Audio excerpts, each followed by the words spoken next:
الصلاۃ والسلام علیک یا رسول اللہ وعلی آلک و اصحابک یا حبیب اللہ۔ سوال ہوا میت کو بوسہ دینا جائز ہے یا ناجائز ہے؟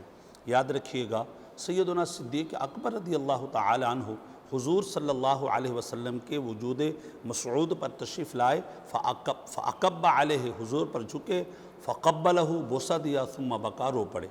داخل علی عثمان بن مظعون، عثمان بن مظعون رضی اللہ تعالی عنہ کے لاش پر حضور تشریف لائے، فاکب علیہ حضور اس پر جھکے، فقبلہ اور آپ نے بوسہ دیا، ثم بکا حضور رو پڑے۔